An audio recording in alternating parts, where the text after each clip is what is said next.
Okay, we are on air and it is 4 o'clock. Other council members may arrive here shortly, but we'll go ahead and get started.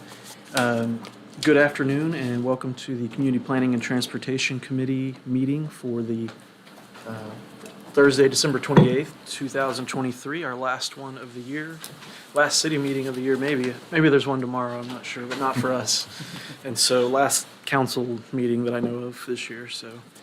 We've got 3 items on the agenda, and our first item, as usual, is our public transit report and discussion. And just for those of you that might not have watched before, in this committee, every month we get an update from city staff about the public transit system, about ridership numbers and projects that are ongoing, funding, all sorts of stuff. So if you have any questions, comments, concerns, anything about transit-related issues, let any of us on the council know, or contact city staff, and we will be happy to discuss those in this committee.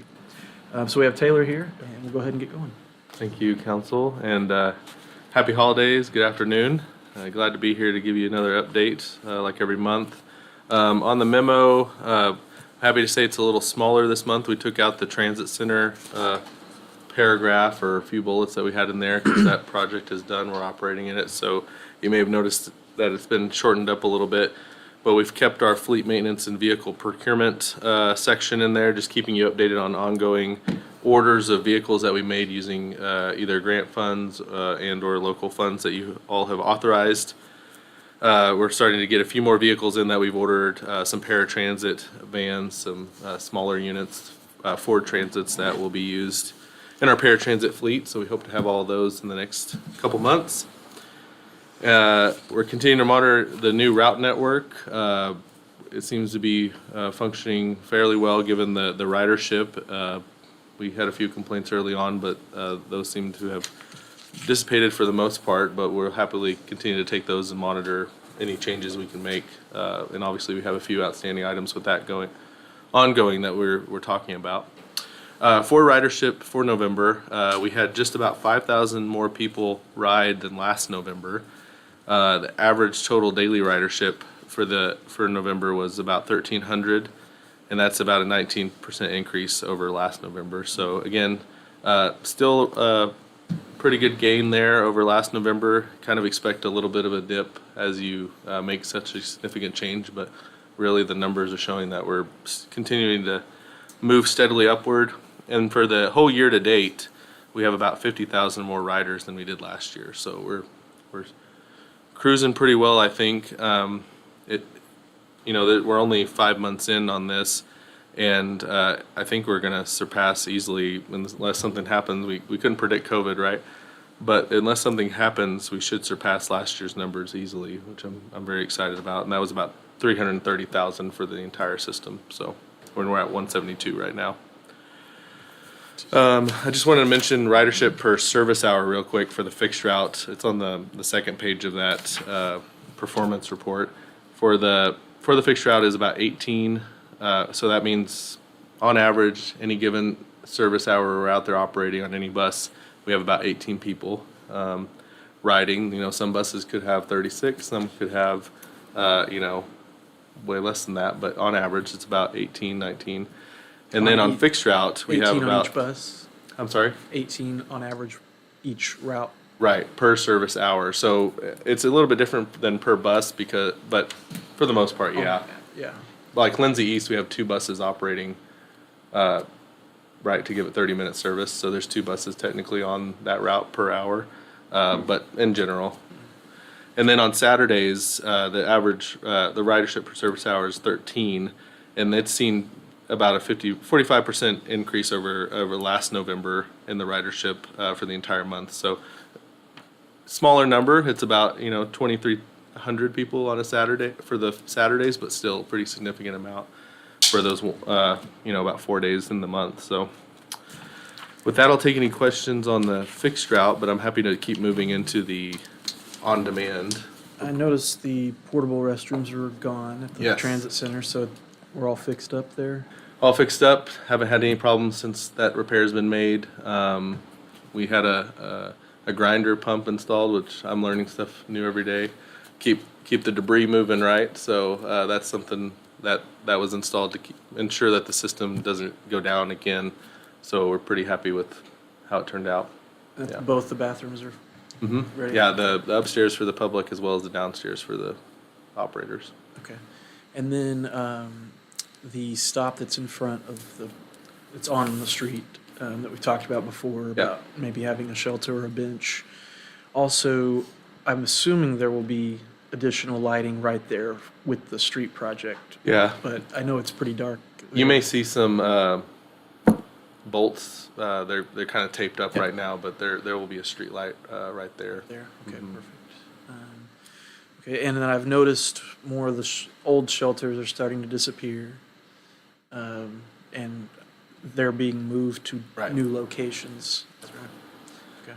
And I think all but one of those have been completed, so you shouldn't see the old shelters in those locations anymore. And then maybe you already saw it, it's already been fixed, but I did see maybe yesterday or the day before, the bus stop at Lindsay and Berry, the glass was busted out of it. Oh, okay. The back of it. I haven't been notified of that, but that doesn't mean that it hasn't been fixed yet. So Yeah. after I get out of here, I'll make sure they know about that. Is it the It's the one west on the or the north side east? of On the north side street, Okay. yeah, in front of the big trees. Okay. Councilor Grant? Yeah, what is the process for maybe moving a bus stop to the other side of the street? Or you could just put a crosswalk in, but it's feedback I got about food and shelter, Reed and Main. People have to cross to get to that bus stop on the other side of Main. It's a lot of foot traffic. Yeah. So actually, we have a bus stop on each side now. There's just only a bench on the north side, but Okay. there is a sign because we have a route going, actually two routes going back and forth on that corridor now. So I don't know if people are crossing just because there's a bench on the north side. Is it hard to put a bench in? Or, like, what is? Not do you just have to necessarily. request it and say like this is the amount of ridership that's coming through on that side. Yeah, so benches and shelters aren't something we've talked about a lot since the transition, but they're exclusively provided by Tyler Media, and they sell ads, obviously. And the city usually doesn't have to put up any capital, at least for the bus bench or shelter, and in some cases, not even for the pad, depending on the location. So, and then the city also gets a kickback for the ads, about 10%. It's I think 12,000 or 10%, depending on which one's greater any given year. So. There's a lot to be said about not having to maintain glass being broken, trash at those shelters that are advertised, things like that. With that being said, we haven't put up any new ones since we took over. So when I was at OU, when I was at CART, usually we'd have to go and talk with Tyler and ask and get their opinion because obviously they want some eyeballs on the stop to be able to sell ads, which makes sense. And this one, because there's one across the street, probably makes sense in that corridor to have another one if they're willing. I have heard from Tyler that they're interested in putting it more assets in Norman now that we have the route changes. I was gonna say too, completely is done. there money like in public service announcement style ads or health ads? Just given the nature of that corridor, because you do have county health over there and behavioral health services. I don't know if that's a steady revenue stream, but I think the government is the ones ponying up through maybe county health or whoever's putting ads up. For the shelters? Well, yeah, and just like a public service announcement about whatever, good mental health Yeah. or STI testing or whatever. I have seen a lot of our partners, like the library system. They do 2 or 3 shelters. If you drive around and see those, there's nothing. I mean, I think we have one for stormwater on a shelter, so there's nothing precluding us or any other agency from doing an ad on it. Okay. It might just be an educational how you reach out and find the contact to put an ad up. So. Just ask Tyler if they're Yeah, I'll interested. reach out to them and probably after the New Year's and see what they think about that. I do know they're interested in putting up more shelters and benches in Norman. Obviously, with our collaboration, they can't just go put them down. But we want to make sure they're at the stops that make sense from a ridership perspective too. We want those assets to be used by as many riders as possible. So I think our long range plan called out 15 riders per stop for a shelter, but I'd have to go back and look. to make sure there's a metric in there. We wanted to make sure we are prioritizing the higher ridership stops for those. Is that a pretty busy one? I imagine it is, just because it's got like Walmart over there and south, north, there's some Right. options. I would have imagined it is too, but I had the same thought when I was passing it. I think last week is it seems like everybody keeps crossing the street to catch the bus on the other side, and that could be because it's going into downtown rather than they want to ride out, right? So that could be why they're crossing Where it. does the other loop take you? So one of the routes, it's going to take you up to by Sutton, and then west on Rock Creek to Garland Square, that kind of intersection at Porter and Rock Creek. The other route is the Lindsay East route. That's where it does its turnaround at the roundabout. So it's doing all of East Norman, all the apartment complexes. It's going up to Main and then west on 12th and doing the Good turnaround. chance it So- does see that number of riders, 15. Yeah, maybe. So we'll just have to go in the system and look at that, the ridership, but I'll ask Tyler Media what they think about it too. So Okay, thank you. The 10% that we get off those ads, does that go into the general fund or the transit fund, or where does that go? I think it gets deposited into the transit fund. Okay. Be interested to know for sure about that. And then we would be able to put a bench anywhere we wanted to if it was requested by the public and maybe didn't have enough riders for Tyler Media for it to be worth their while. But if we felt like we needed to have a bench or something, we could do that. Right. Just a regular plain. You could, and then the maintenance would, just like Be any other ours. bench that's not ad, it would fall on ours. And I don't want to paint Tyler as a company that doesn't usually work with us. Sure, yeah. There's been countless bus stops in the past where we're like, we really want this to have a shelter or a bench. Will you put it down, even though it wasn't the greatest position for them? So we'll see what they say. Central Library was, I think, our most recent one that didn't have a stop or a shelter, and once that project was completed, they came in and dropped one down. So Yeah. I think you're exactly right. Yeah, they're pretty willing to work with us on locations. And the maintenance, the cleanup around inside the stop, the shelter ones, like we did a walking thing down Lindsay Street last week, West Lindsay, and noticed some broken glass and some things like that inside one of them. So we were wondering, is it us? Is it Embark? Is it? Is that the brick ones that we made? So that would be the city because they're not ad. Okay. And that's just a retroactive. I mean, we need to know reactive. Yeah. Kind of thing. We need to know when there's issues because we don't have the staff to go by and Sure. make sure unless a bus driver, I'm looking at Lamar, a bus driver tells us, but they're handling 1,000 other things, so they may not notice either. So Tyler Media, they contract with somebody to keep clean the stops that they sponsor. I think they have employees that do that, a handful of employees. So in the summer, when they come and collect the trash, they'll weed eat around the bus stop for them if they need to, things like that. Graffiti, if there's any graffiti, we just let them know and they come out and fix it.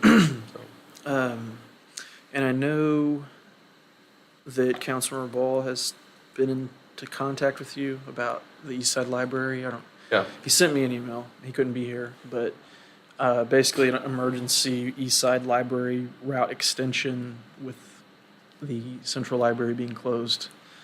I know that's something he's pretty concerned about, getting people out there.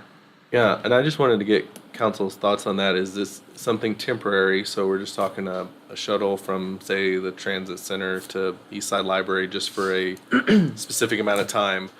Or are you really wanting us to consider, putting in the full-blown route that was thought about in the I would plan? say a temporary shuttle or whatever while the Central Library is closed. I think long-term, I would like to see a route that goes by there at some Sure. point, that goes further out east as well, perhaps. But yes, Right. probably something temporary for now with the longer goal of getting a full one. So Councilmember Peacock. Yeah, same thought. This is kind of a great opportunity to test a pilot on that route to see if it's viable, which I have a good feeling it's going to be. But it's a nice test kitchen to really come in and see what works.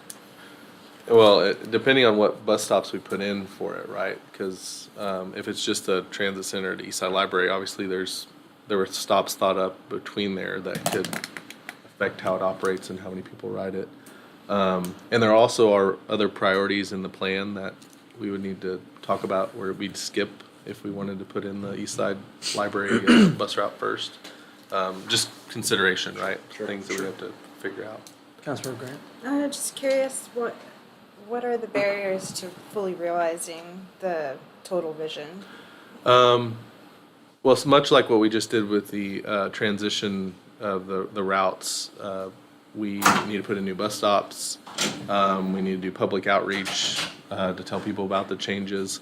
Because we are skipping, if we went ahead and skipped other priorities that we had in front of it, we might need to do a public outreach that is actually a give us comments and public hearing type of thing, because we're kind of going against the plan that was adopted. But the physical infrastructure of the bus stops would probably be the, So a temporary would kind of just like set expectations that this is just until Central's open. And then what would that cost entail between the That's- two? we need to get with our friends at Embark and figure out what that cost would be and make sure we have a vehicle to throw out there on route. We could consider once, twice a day. We would, if you're willing to consider that, would you want it every hour, that kind of thing? But we could look at anything if it's temporary and kind of on an emergency basis. We also have the West Side Library still that is being served, right? So people could still access it. I know that the library system is moving services around and having people go to like the depot and different things like that. So we might want to take their account into consideration of how many programs have moved to the East Side Library versus West and other locations. I was going to say too, would it be possible to get from the East Side Library what their foot traffic is now, to just kind of see who's coming from where? Yeah, we could reach out to them and ask them. That's kind of, we probably need to collect some data and make sure it's worth the few months, probably 3 or 4 months left on the remediation, depends. I know they said 5 months, but Right. I assume that was like, The rosy outlook. yeah. And then just logistically, I know something we talked about with the long-range plan was the turnaround there at the library. There's just not a lot of space for a big bus, so we'd have to make sure we can actually do that, or potentially what other alternatives there are to go in and out of there. Yes. If Are it- there shuttle style buses? That's something we could consider, but long-term, if the ridership grows, and hopefully it does, if we do put in the full-blown stop or route, we'd have to think about that, Okay. how a big bus interacts with that Yeah. location. Just pull through the fire station. Just Yeah, leave a bay open. Bus bay.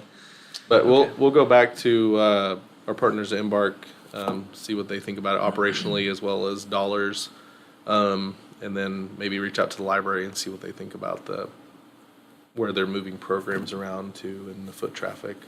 Okay. So Okay. I appreciate that. yeah, Any other questions about the ridership part? Okay. and then if I can get into the on-demand really quick, we had 2,850 riders in November, and to date we've had 8,165, and we've started on August 21st. So we're just a few months in still. Number of trips, so there's obviously more riders riding together than there are just single passengers, occupancy vehicles. But we've had 1,734 trips in November and 4,881 service to date.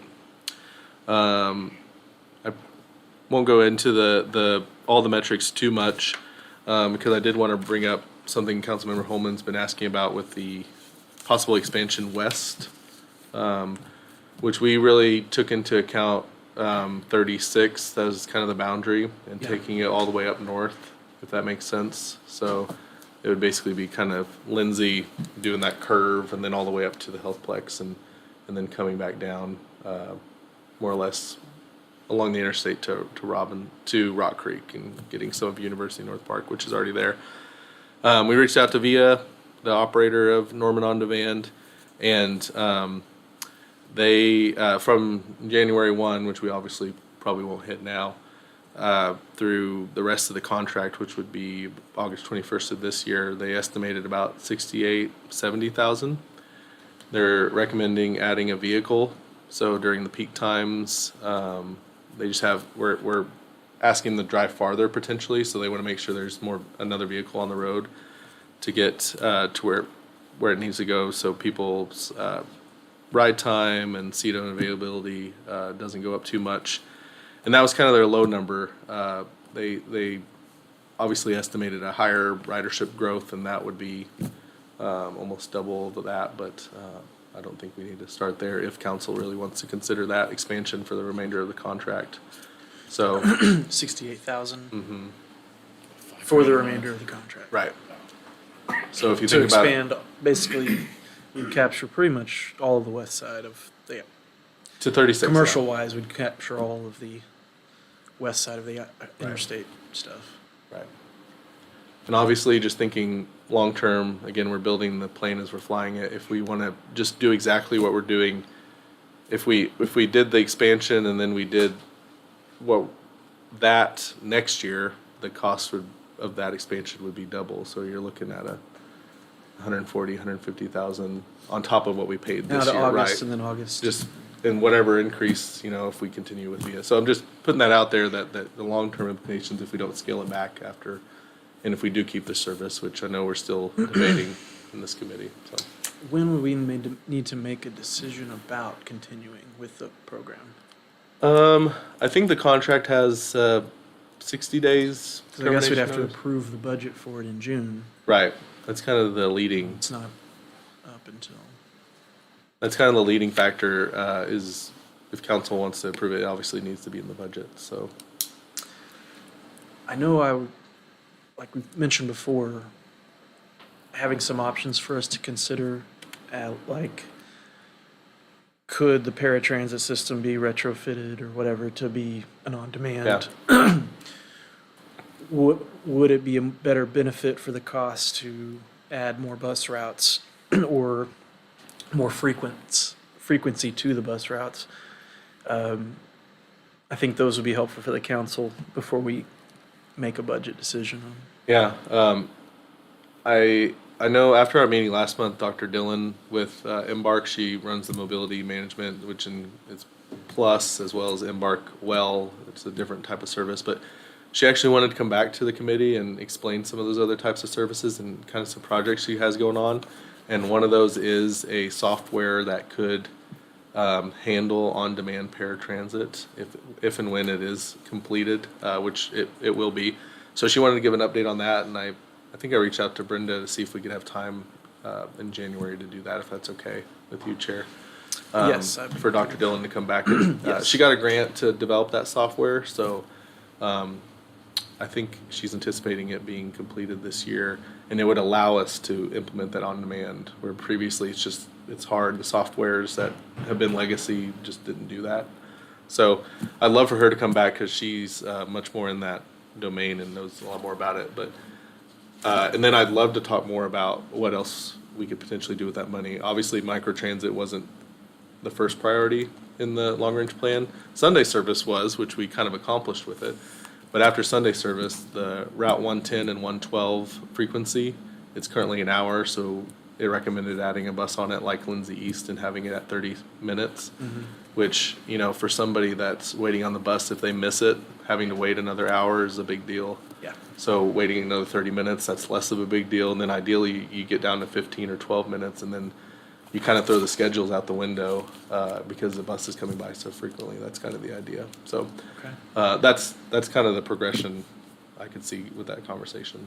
So Okay. I would be good with moving forward to the full council, I guess, consideration for the expansion for the remainder of the pilot program okay, to cover all the way to 36th, and then all the way up, and then figuring out whether we're going to continue the whole program or not.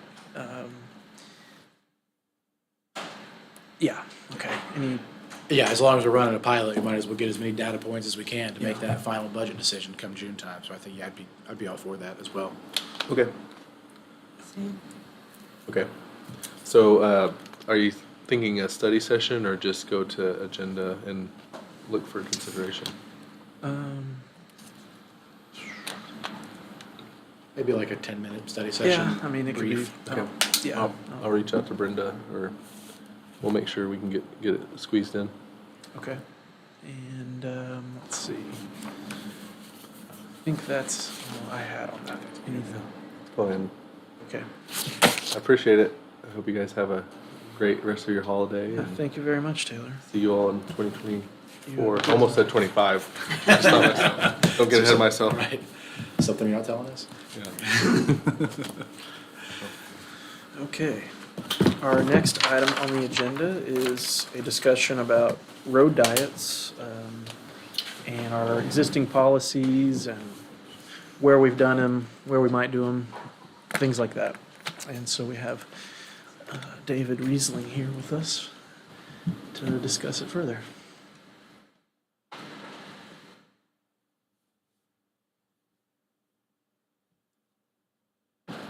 Okay. So yeah, we want to talk a little bit about road diets. This is kind of what I had planned for this talk. First of all, what is a road diet? Because there's a lot of things that are, some things that are not road diets. How do we decide where this technique gets implemented? Why are we considering road diets now? Some of the locations that we've completed. If you didn't know, we have completed some road diets, and there are some locations that we have yet to do. So what is a road diet?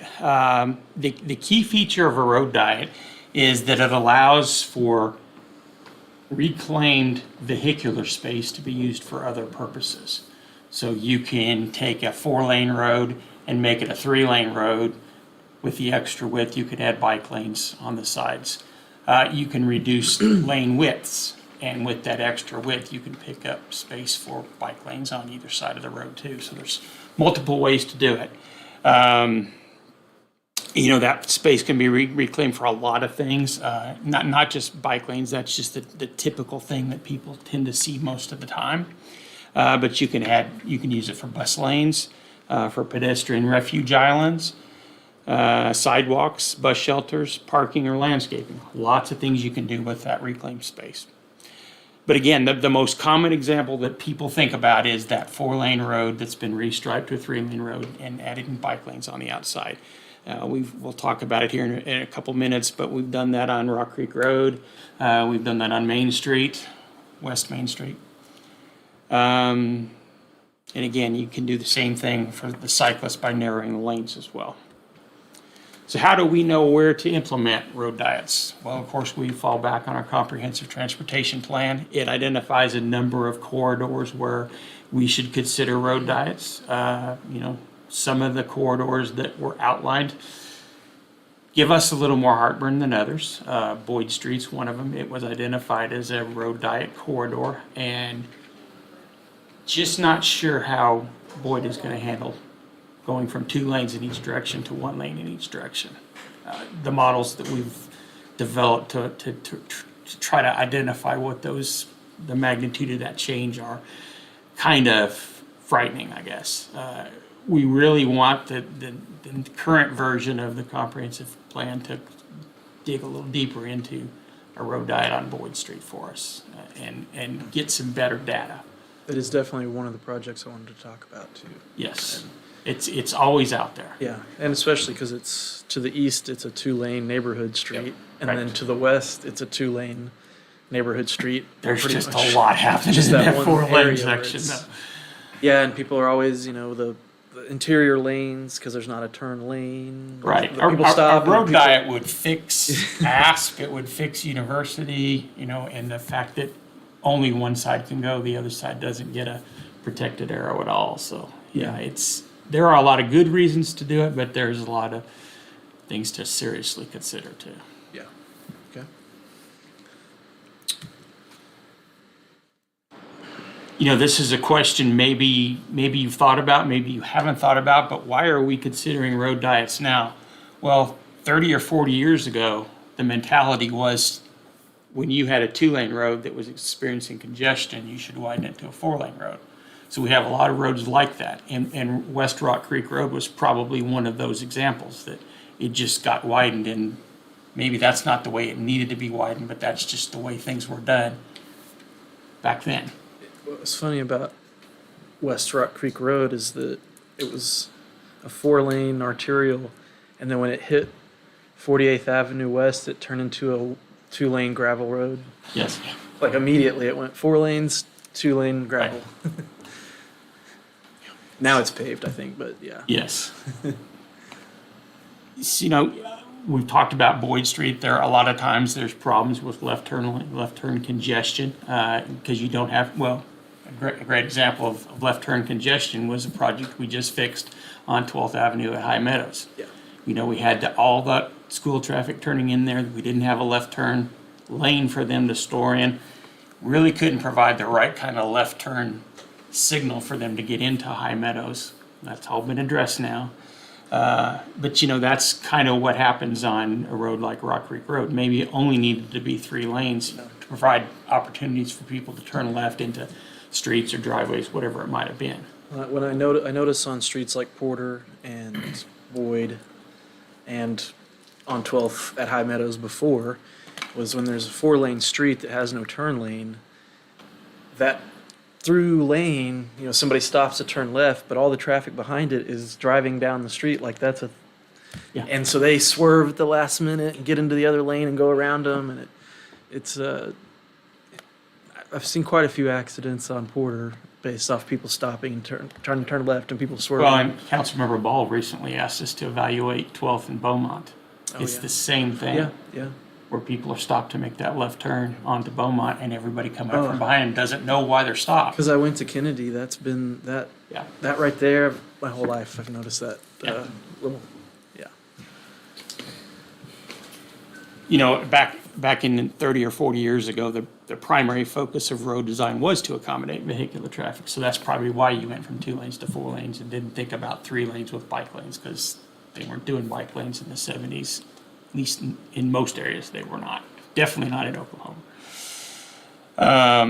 It wasn't until about 15 years ago that we started to hear more nationwide efforts to look at multimodal type projects and things that would accommodate all users. You know, that's what our standard is now. All of our new projects are doing that. Trying to retrofit some of the older projects is a little more challenging. But we are looking at alternate different ways to accommodate those alternative modes, and road diets we think could be one of those ways. So what have we completed? Rock Creek Road from 48th Avenue Northwest to Grandview was restriped from 4 lanes to 3 lanes to add bike lanes. Main Street from 48th Avenue Northwest to Willow Branch Road has been restriped from 4 lanes to 3 lanes to add bike lanes. And then we did some lane narrowings with an ACOG grant recently on University from Boyd to Apache to provide bike lanes. And the same thing on Webster from Dawes to Duffy through that same grant to provide bike lanes. And there are some pictures of those completed projects. The road diet on Rock Creek Road in the upper left, Main Street in the lower left, Webster Avenue bike lanes and the University bike lanes on the right side of the screen. And you know, we the 2 bike lanes for the ACOG grant, we've committed to we do counts twice a year for ACOG in their pedestrian bike counts, and we've committed to add these locations so we provide data to ACOG about the usage of these lanes, and they are being used. Good. Yeah, that's the last thing we want to hear is that we went after a grant, we're successful in being awarded the grant, and then to find out that nobody uses it, but they are using it. What's been the reaction? I think in general, Rock Creek Road has been positive. You take away a lane, you kind of worry how people are going to react that way. There was some of that on Main Street. It didn't help that I think we had a road rage incident there. How long has that been ago now? 4 or 5 months ago now? Yes. But things like that kind of make the reaction less than positive, I guess. Would you, is there evidence that points to the change in lanes being a reason for that incident? Not that I've seen. Where it goes from 4 down to 3 there? Right.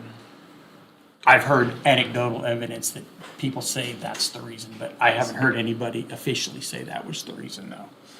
But the bike lanes on University and Webster both were very positive.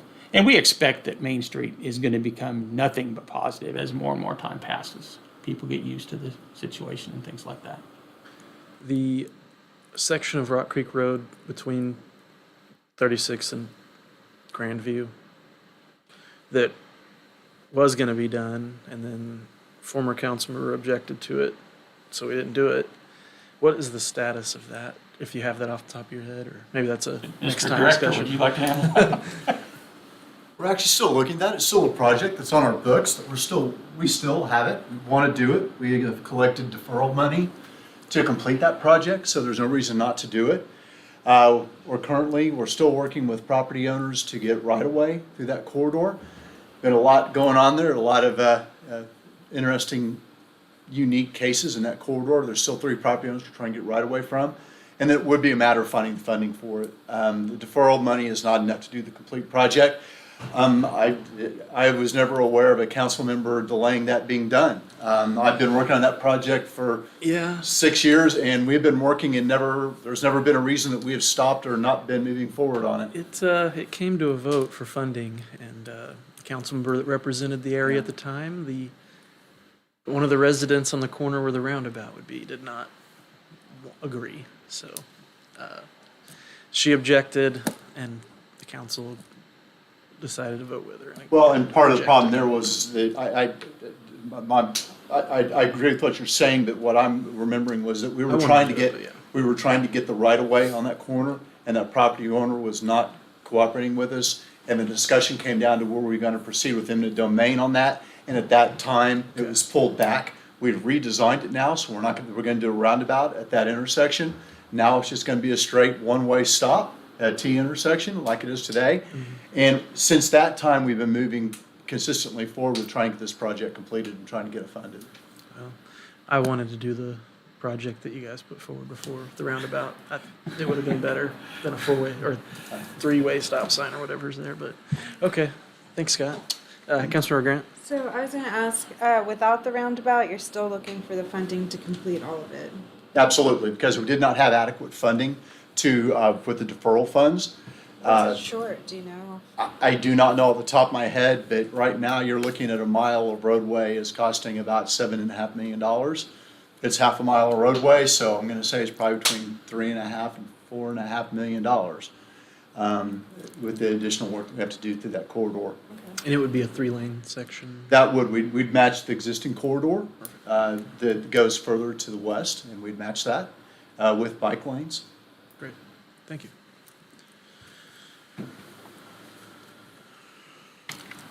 So what remains from our 2014 CTP? 48th Avenue Northwest between Main Street and Robinson was identified as again, a 4-lane to 3-lane with bike lanes. Alameda Street from Porter to Ridge Lake Boulevard, we've actually got an ACOG TAP grant to do that. Very interested to see the design of that, because that section of Alameda is extraordinarily wide. Well, Like 5 lanes and what wide 5 what we're lanes. looking to do there is lane narrowing, so we're not taking away any lanes, just narrowing the lanes that are there. So it'd still be 4 lanes, but it would have a wider middle lane or something, or? I think it's 5 lanes all the way Yeah, through. it is So, right now. Yeah, so it would be, instead of being 12 to 14-foot lanes, they would probably be 10 to 11-foot lanes. Okay, so there'd be space on the sides? For then? bike lanes. Bike lanes, Yes. perfect, okay. Yeah, that one's And it actually, would still have a turn lane, I assume? yes, Yeah. yeah, we would keep all that. And there's just enough businesses that generate specific hour traffic, like the Gingerbread Daycare Center, Homeland, things like that, that we're real comfortable with taking away a lane in each direction. Sure. But narrower lanes, that sounds good. Yeah. It's straight, it's a straightaway, that's Exactly. wide. And that'll allow us to tie in with what the Alameda Street Bond project did further to the east. Perfect, perfect. And then the one we talked about already, the Boyd Street. And it again, that's one of the things we want the consultant to look at, to give us better data to help us feel more comfortable with what needs to be done there. And here's those pending project locations. 48th north of Main Street, Alameda west of Ridge Lake, and Boyd Street east of Flood. And with that, I'll take any other questions you have. Councilor Peacock. Yeah, just while we're talking about Boyd real quick, I think the real benefit of that obviously is slowing the cars down so that, making that a pedestrian connection. It's less about Exactly. how fast people can get through Campus Corner and how Yep. easily pedestrians can get across Boyd. And then on 36th Avenue Northwest, everybody's favorite Albatross. Is this a path forward potentially to dislodging funding on that project? Because of the way I understand it, correct me if I'm wrong, the reason that doesn't score high is because it's a car-centric, it's a car-only type project. That is not It's a true, modal, but it's honestly. a 4-lane widening. Yeah, but it has a 10-foot path on one side of the road and a 5-foot sidewalk on the other side, right? Okay. Yeah. Okay. Well, I was understood, under the impression that that's the reason why some of these other like core projects were scoring higher is because they were more pedestrian friendly. They had more of that element, less car element. I might be completely off base, but that's just what it. I think it has a little more to do with just the way that the scoring has changed. And that's what I mean by where, that. Where Yeah. 5 years ago, we could get a lot of points for those rural widenings. Right. They've got away from that. Now they're really going for more of these core projects. And Well, and we've got a mile of 36th Avenue submitted to ACOG this year from Tecumseh to Franklin, and we should know within about 2 weeks whether or not we were successful or not. One of the things that we're hanging our hat on this time around is they gave some points back for readiness, which is how we killed it Okay. year after year after year, because we were always out there getting plans designed and. And on that section, all the right-of-way has been acquired already. The other Utilities other been part, we're allocated. still. all the way working. through. All the way. Yeah. We have, for the entire 2 mile stretch, we have all the right of way acquired and all utilities are clear. All So we it's- need is, we actually had environmental completed on that too, but ODOT wouldn't sign off on it because it wasn't funded and they don't want to have one out there that they have to redo. So really all we need to do is, we do need to do some update to the plans because there's some things we want to change and improve on. And then we're also waiting to hear if the turnpike may have an impact on the north section. Right. So we can move forward with the north section. But we're ready to roll. We think that if they told us that we had money available, unfortunately, right now, we're going for 27 funds, 26. 26. So we got it to delay, so we would be more than ready to go, and we'd be able to go out to bid that first bid letting of that year to be able to get that project out there. Beth and I were in a 3-hour-long deposition a few weeks ago over this project. So is that all resolved? It'll be coming back to you Okay. for some further discussion. There were still some holdouts on the property, so wasn't sure. And then, yeah, all the turnpike, what's gonna happen there. Well, and that's why we stopped at You're right. Franklin with this one, because we knew it was gonna be safe. Yeah, that makes sense. It wouldn't make sense to, I think, widen that to 4 lanes all the way to Indian Hill Road and then they come in and tear it up and Right. do something. Yeah, because what is there, about a mile and a half left to the city limits? And the turnpike's gonna impact half of that probably. Well, the only reason I was going down that line of thinking is because any chance we have to convert a 4-lane road to a 3-lane section, I'm all for it. Any chance. Well, the thing about 36 is, we tried that angle with an SS4A grant, Okay. where we were talking about 36 being the reliever route. And Gotcha. anytime something happens on I-35, traffic diverts to that location, and a 2-lane road just won't carry interstate That makes sense. volume traffic, so Yeah. it's probably gonna need to be 4 lanes. Well, having that context even is Yes. enough. Like, I get a lot of complaints from constituents about that, No doubt. we don't want a big 4-lane highway going through this area, but again, if safety factors are what's dictating that, it's huge. It's a little easier to swallow. Yep, absolutely. Did you have? No. I did want to ask you about this manual on uniform traffic control devices being updated. I just read about it. And how does that impact us, our policies going forward? Most of the things that we do on a day-to-day basis did not change. There are some more obscure things that changed, but for the most part, it's the same. As I was reading through it, and it was talking about just what you were saying about there was more of a focus on just widen a 2-lane to 4 lanes and no sidewalks, just cars. And Right. this updated version was talking more about multimodal and road diets and skinnier lanes and things like that. So I wasn't sure how much you guys have dove into that already, but Well, and unfortunately, we have our complete streets policy now too, that were adopted with the EDC update, so. okay. There is, I know we've talked about Porter a lot over the years. Porter from Robinson all the way to like Brooks, really. That being a potential candidate for a 3-lane street. That it's already the width of a 3-lane street, but has the skinny 4 lanes marked on it. Which Right. the skinny lanes are good. Yeah. But we, like I said, on Porter, being at Friendly Market all these years, watching the intersection at Eufaula and Porter and the Highland Dairy trucks always trying to turn left right there and people swerving around them to try to go, to continue on. And now we got the buses going on. So I know several Ward 4 council members going back years have been interested in that project as well. And The first thing I worked on when I came here.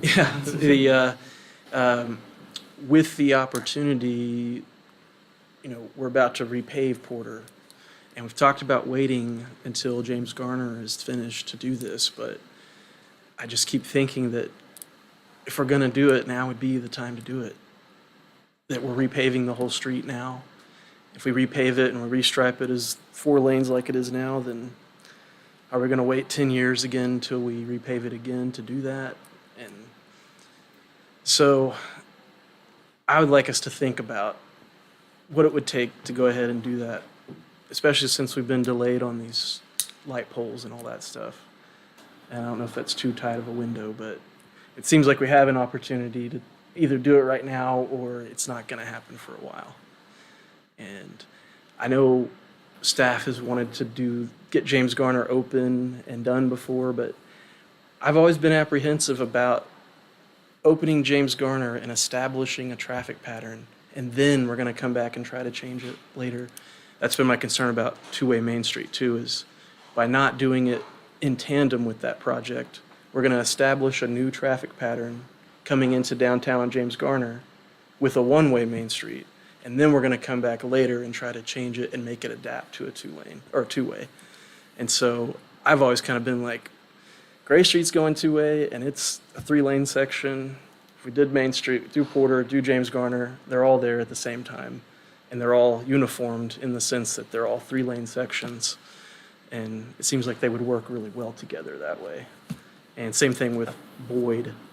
And the portion of Classen from Alameda to Brooks being entirely residential except for the Mott and the corner gas station right there. And the discussion about, like, the distance is the same if you're walking across the street, but a 3-lane street is easier to cross than a 4-lane street, Right. One less lane of potential cars hitting you. So that's always seemed to make sense to me, especially like in front of Lincoln and through that neighborhood. So those are ones that I've had on my mind. And part of why I wanted to discuss this was council, we should make a decision about what we want to do with these going forward. And I've heard more and more support from businesses, property owners downtown about 2-way Main Street and going ahead and doing it and finding a way to do it. And I've been pushing for it for over a decade, so I'm 100% on board. But that just kind of all ties into this and why I thought it'd be a good opportunity for us to talk about it. So, Councilmember Peacock. Second that whole paragraph there, and it makes me think back to when Oklahoma City converted all their downtown 1-way couplets. They did something called Project 180, and it was literally they did every single one of them at the same time. And yeah, it was painful, But I know the business owners were thankful that they only had to experience about 6 months of downtime versus, trying to do those in series and, maybe stretching that out over a 4 or 5 year Yeah. period and just kind of. If I recall, they rebuilt all those. They They did. tore them up and Yeah, rebuilt they did. them. We put streetcar tracks in as well. So it was a heavy lift, but I think doing them all at the same time, I get the reasons not for doing it, but I would be in favor of looking what it would take. Yeah. Councilmember Grant? To that point, I was gonna ask like cost, because I'm sure that factors into it. Like Gray Street was a bond we passed, so I don't know what the ETA on raising funding for a two-way main would be, but I am curious what the ETA on the light poles are, if you know. Or February last time. Yeah, is it still February, or are we looking? We're still being told February. Everything's subject to change.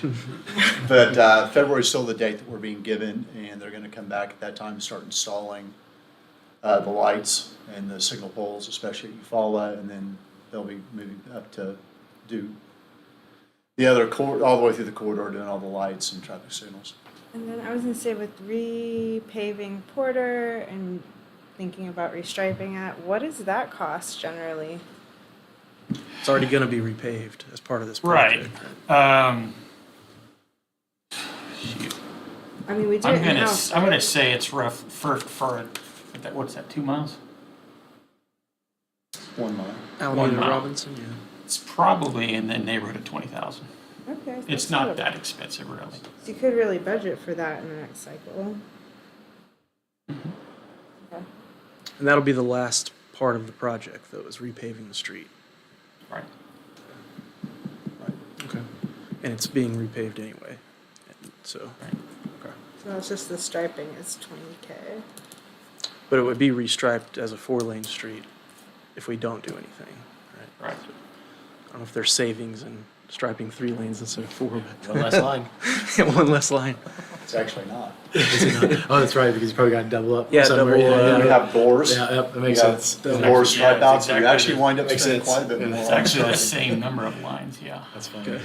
It is, because you got a double stripe. Yeah. Yeah, instead of the dash, you Yeah. got, yeah, okay. That's interesting. So Okay. it costs the same for 4 or 3 is what I'm hearing. Pretty much, yeah. There's not really much savings. Okay. Well, like I said, wanted to get that discussion going, and if we can get more information about what it would take to do those, and then we can talk about it further another time. I think we'd want to look at, right now, I don't think that Porter could support 1 lane of traffic in each way. It would be a nightmare. We've seen what it's done during construction, when we have a short section closed, and the calls and the complaints that we get, and the negativity, and the problems it's caused with just 1 lane. And that's not all due to people making left turns. I do think that we have improved the situation along there, because in the past, you had all those people making right turns to pull in and head in park in front of all those businesses, or many of those businesses, not all of them. We've taken a lot of that away, if not all of it. So that's maybe improved. I think we really need to look at the traffic numbers and the volumes. We still have to, we've spent a lot of money there to make it a pedestrian-friendly corridor, but I don't think we want to say we're going to wholesale mess it up for transportation for cars too. So I think we really need to look at it, and I think that what we were saying is we wanted to see what the impacts were of James Garner, because if James Garner doesn't take the amount of flow away that we think it's going to, and we still have 80% of the traffic's on Porter today, a 2-lane with a center turn lane could really be a transportation problem that we could create. And I think that's what we're trying to avoid by we're engineers. We're gonna take the most cautious, safe route, because it's impossible to go backwards. It's a lot harder to do. So it's easier to move with caution and in steps than to do something and then find out that you've got to reverse it and take it back. The other expense that we haven't accounted for with all of this, we went to 3 lanes. We also have to change all the traffic signals. So we got to change out heads, remove heads. And so there's some other things that actually go into it. It's not just striping. So there's a lot of considerations we have to make there, and we would just want to make sure that we studied it. I wouldn't want to rush it and try to say in a month and a half, we're ready to go, let's just do it, because we think it's going to be a good idea. I think I'd really want to know before we made a decision of that magnitude. Well, And- the traffic lights, that's part of why I wanted to do it too, is we're already repaving the street and we're already replacing the traffic light heads. This would be the Only at two opportunity to do locations. that. At 2 locations, we still have multiple other locations through that Main same and Gray corridor. are you're being saying. touched. Yeah, you've got Main and Gray, you'd have Alameda, you'd have, I mean, so there's still a lot that would have to be done. So it's not quite just a change it with this project type of decision that we would make. There's more involved in it that we need to look at to make sure that we address it properly. I would say that eliminating the street parking on Porter means that cars can now drive faster on Porter without obstruction or worrying about, oh, I don't have to worry about anybody backing onto the street now. I can drive faster. And I've noticed this in front of Friendly Market now because we had the back out 90 degree and that caused people to slow down as they were approaching the Eufaula intersection. Now it's a curb, so they can just But I go think you've on. also got the impact if you no longer have a stoplight there and people know they don't Oh, have yeah, to slow yeah. down. The stoplight is actually probably gonna have more to do with slowing down traffic than the parking. You've got very short runs, straight line there without having a traffic signal or a potential stop condition. So I think that we still, it's hard to say in the middle of a project what the real outcome is gonna be because we don't have all of the systems in place that we're expecting. Okay. And I think to the intersection at Main and Porter, to me, the only way to make that intersection safer for people is for it to be 3 lanes. Its current configuration, like the walk sign is on while cars are trying to turn left off of Main Street onto Porter. It's on while cars are trying to turn right off of Main Street onto Porter. And if you're going westbound on Main and you're at Porter, it's almost impossible to turn left there. If that's happening, we should have known about that a long time ago. Because if you're going east on Main Street, the walk sign should only be on for the south leg of the intersection. Yeah. The other side should get a walk when westbound gets their green. It's viewed as kind of a barrier in downtown Norman. No, I see Like that, when you yeah. go from the 300 block of East Main and then trying to get over to Stash and the fire department, people kind of view Porter as like, I'm going to turn around and go back the other way because I just don't want to cross that street, even though it's the same width as Main Street. Right. But 4 lanes, pretty quickly moving and people turning in several directions. We've heard this from the businesses on the other side of Porter for years now about, Well, that's my same anecdote with Boyd Street. yeah. I mean, it's just same condition, maybe not the same result currently because students maybe take their lives in their hand a little more often, but you're exactly right. Yeah. So yeah, I'm definitely for getting more information about the potential of that going forward, Okay. and the other ones that we mentioned. So, okay. Any other comments, questions from you guys? Appreciate it, Scott. Appreciate it, David. I was just going to tell you that Gray and Porter and Main and Porter is almost identical to Boyd and Aspen, Right. Boyd and University. Right. That's a good point. Yeah. Yeah. Get out of mine. If I can find the mouse. I don't think I stole it. ADA side. All right, the third item on our agenda is a discussion regarding sidewalks as they relate to the Americans with Disabilities Act, sidewalk and gaps. And this was really brought about by just thinking What the heck? about our inventory of sidewalks, our intersections that may still have curbs, that don't have ADA accessible ramps. I know we've made a lot of progress over the last decade or so, replacing those old curbs with ramps and things, but I figured it'd be a good opportunity to discuss that. memory. Sorry, for some reason, I've got something different than what's up there, and I can't get anything to clear here. I think it's just extending it. I've got, Is this David's, right? Yeah. yeah. Yeah, so How did you? He found the mouse. Luckily, somebody here is smarter than I am and can show me how to do this. to go left He's instead of younger. right. It's acting like the screen's to the left. Man, I was zooming around everywhere, nothing. Of course, it's not gonna project up there. Because that other. Sidewalk. Yeah, but it should go to that screen. But we'll drag it over there.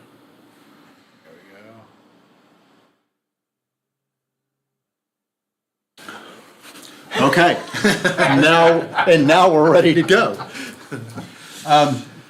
Thank you. I was concentrating very hard while you were talking. I may have missed most of that. I can't multitask that well these days. I kind of want to take a minute. I think there's a lot of misconceptions and understandings about sidewalks. I kind of got kind of a real quick sidewalk 101 here. I'm not going to dwell on it and get to it and then kind of get to our gap.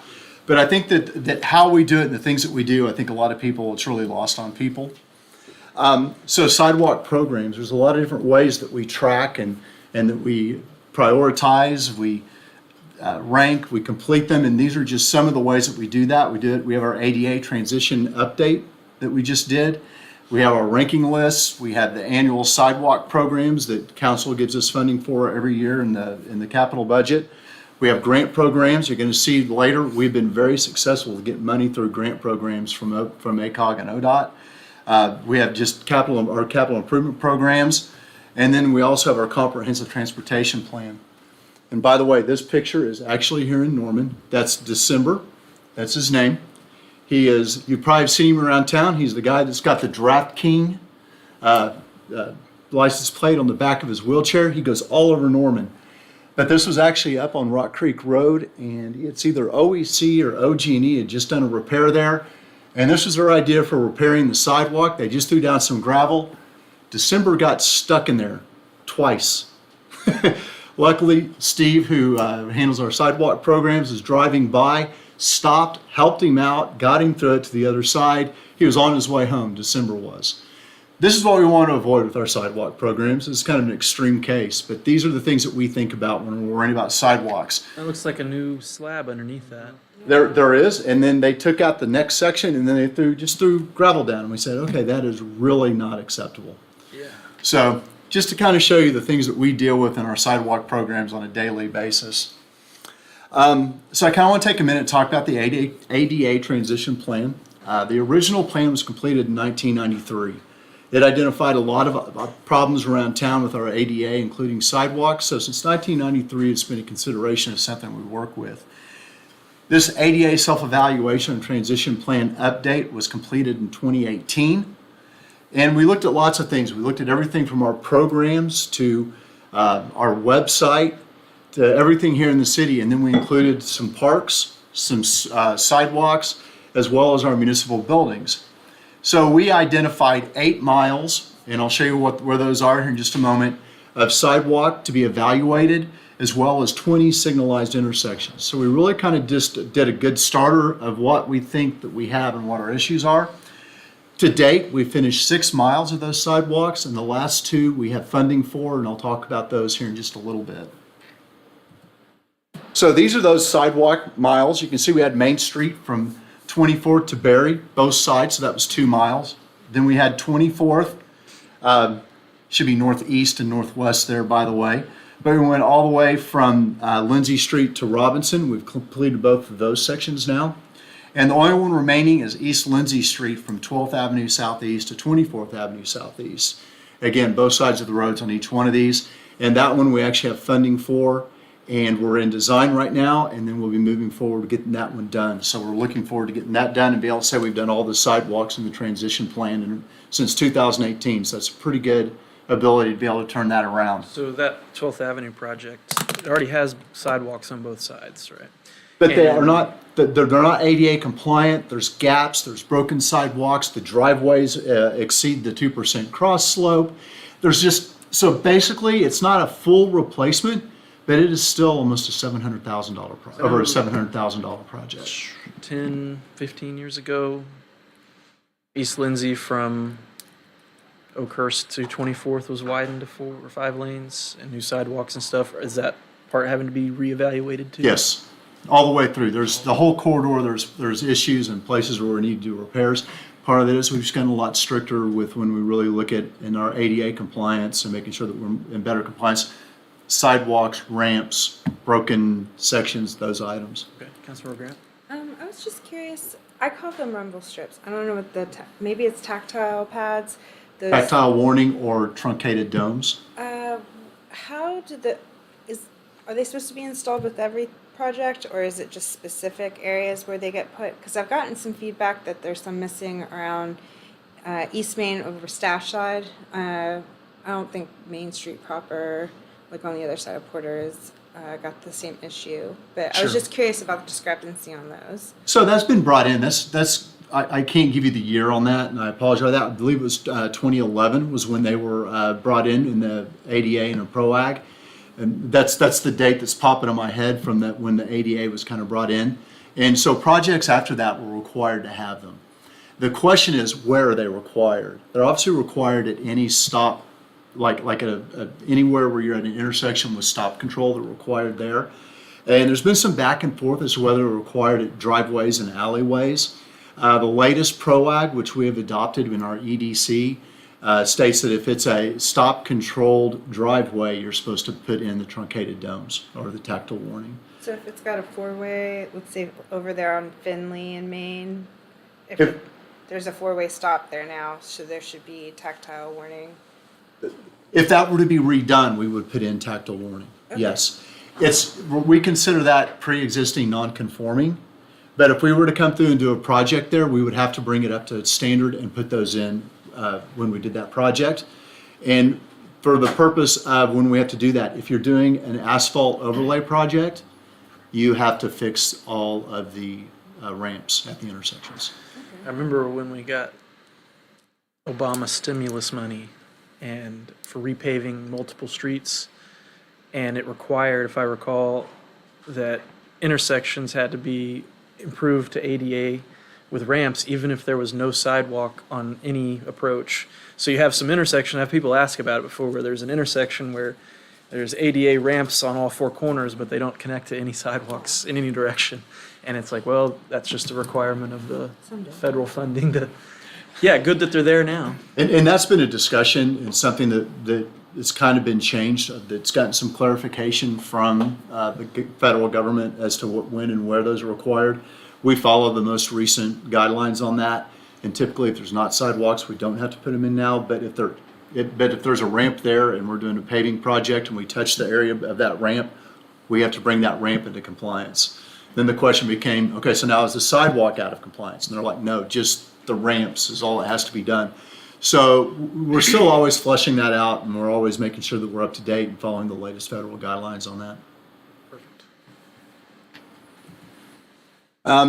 This is just one of the pages out of a presentation that was done years ago with this, just to show you some of the things that we're looking at.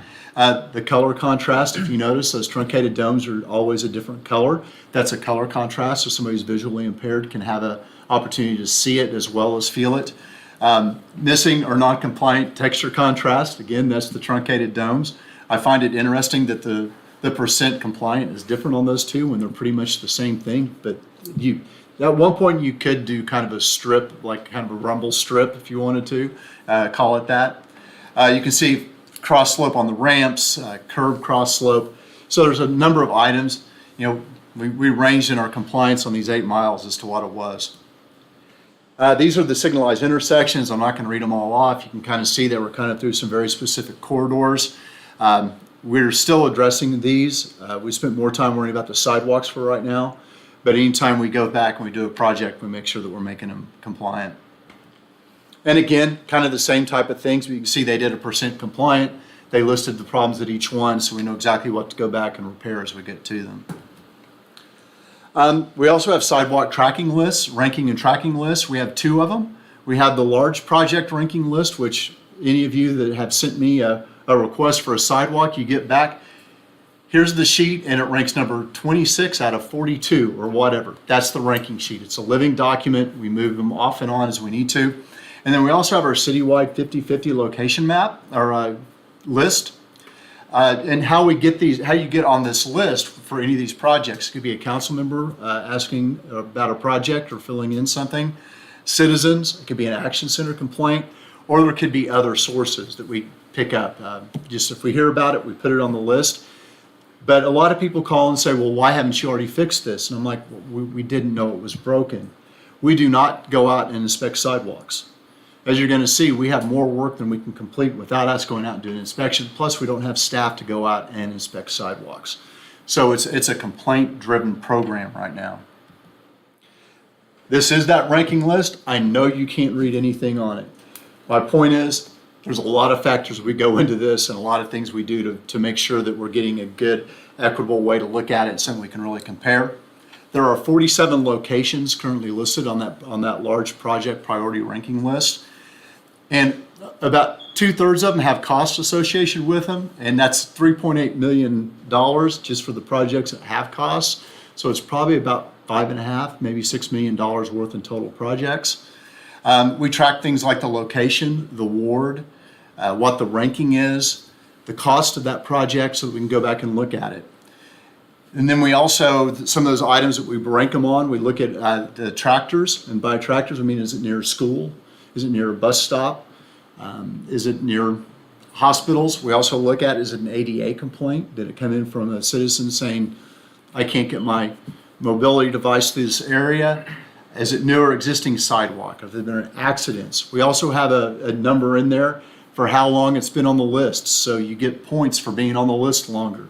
And there's some projects, if it wasn't for that, they wouldn't even be ranking. They'd be down in the bottom few no matter what. So we look at a lot of different things. And this is how, when we're looking at projects for the next year, as we're looking at the annual programs, we go to this ranking list and we go, okay, we also have on there whether it's a sidewalk, arterials in schools, or is it an accessibility?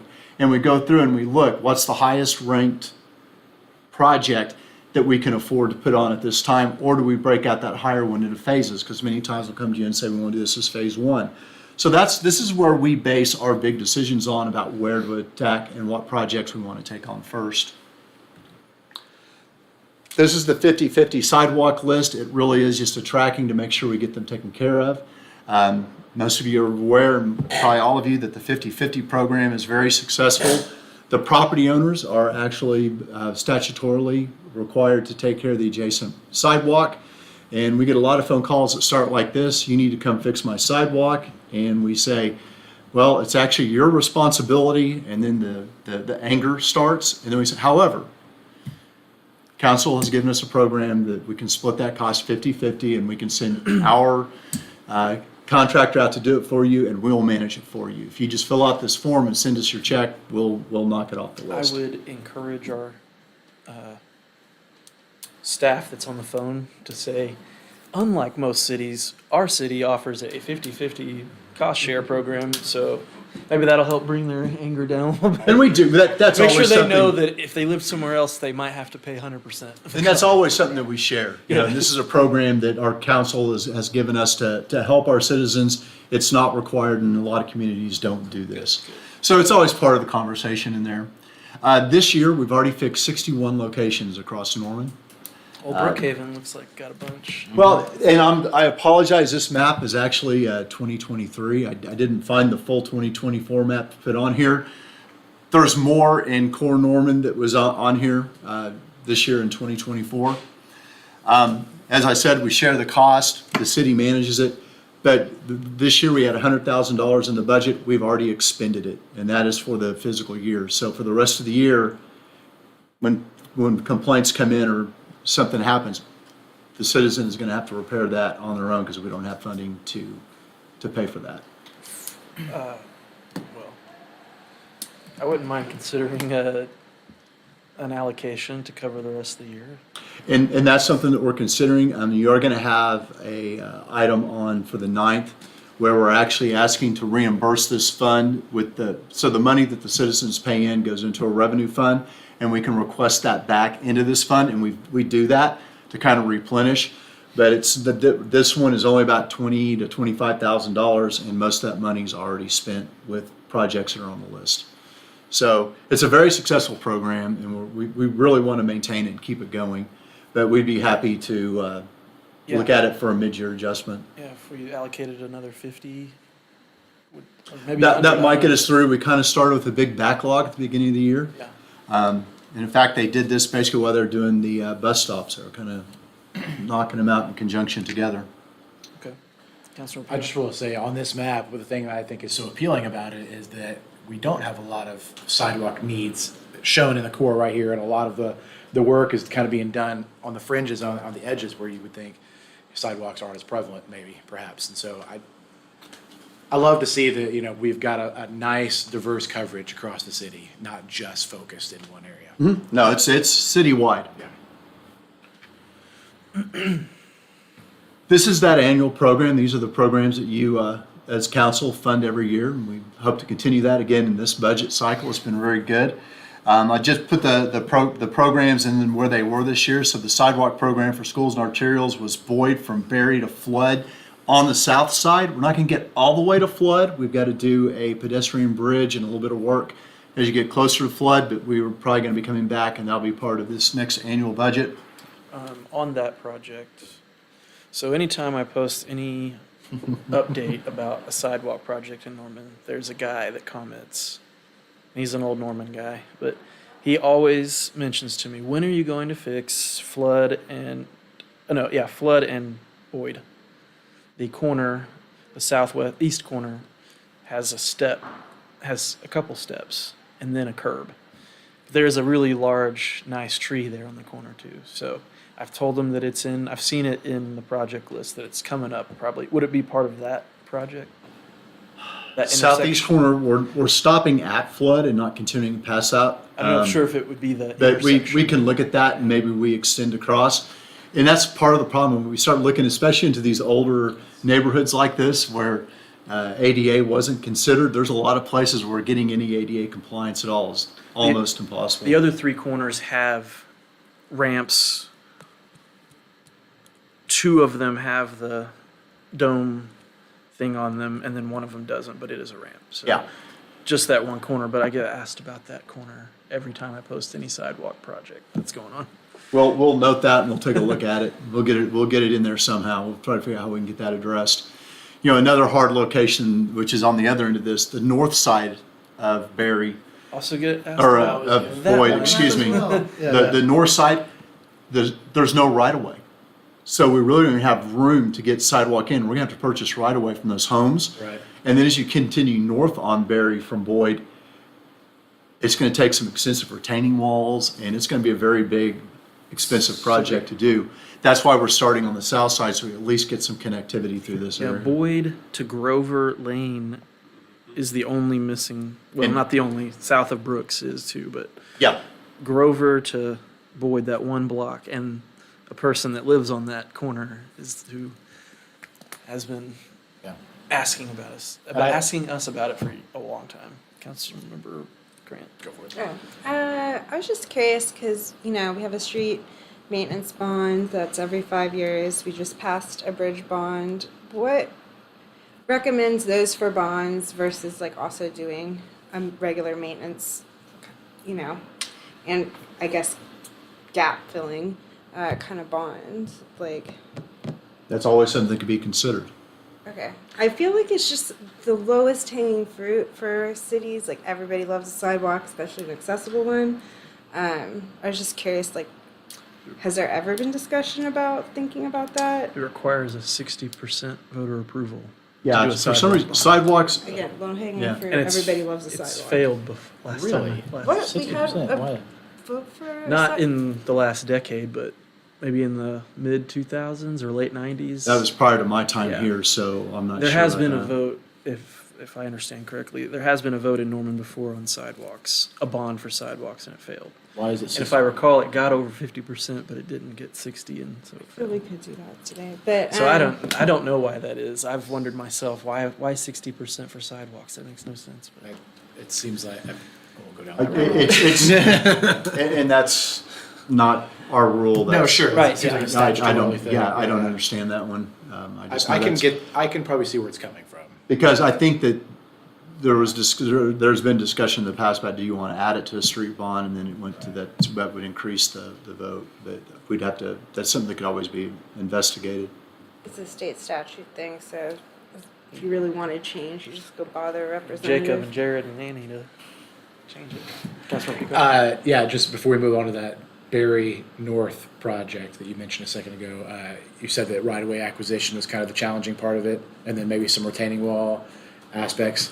I've heard from a lot of property owners while out knocking doors that if it was just right-of-way acquisition, I think you'd have some very willing property owners. So And that's- just putting that out there, if that's kind of the hurdle, then. And we will move forward Okay. with starting to look at the north side. Okay. But we figured the south side, low-hanging fruit. We Sure, can do the sure. south side quicker and easier and get it taken care of, and at least get connectivity while we're working through the rest of it. I only mention it because it's come up, like I said. in Yeah, we recent haven't had months. we haven't contacted property owners about right-of-way yet. There's 3 large trees there too that's what I've told her, but, yeah. So being able to do it without losing all 3 of them would be nice too.